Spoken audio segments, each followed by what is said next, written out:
Since 2008, metrics tracking youth mental health have shown a steady rise in self-reported sadness and suicide risk among adolescents.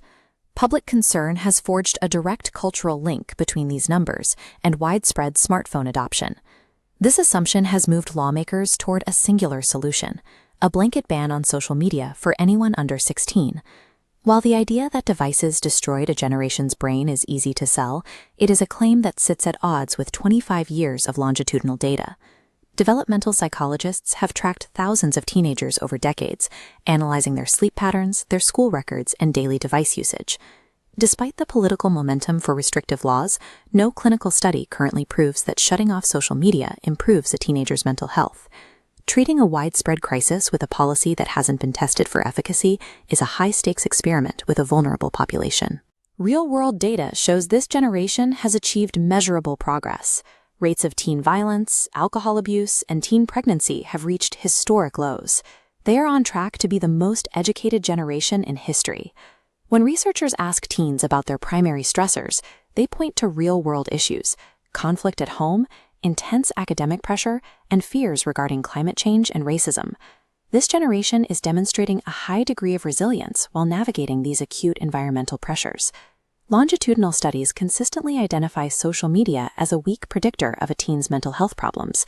The data reveals a directional flow of causality moving from depression to social media use, rather than the other way around.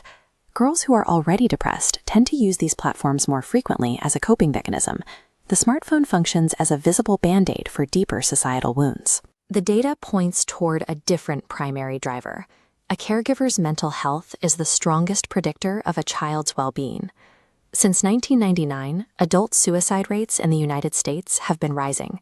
Between 2011 and 2021, the same window when tech was blamed for teen sadness, the rate of drug overdoses among parents doubled. The youth crisis reflects the widespread suffering of the adults in their lives.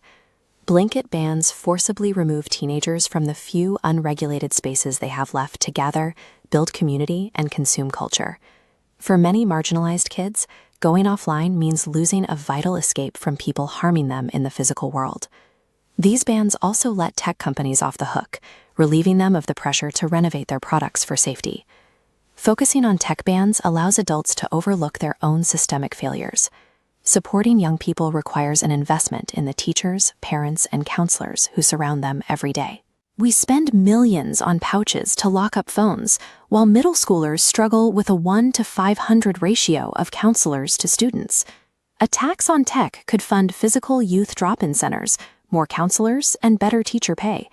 If we fixate on the smartphone in their hand, we will miss the human support they are asking for.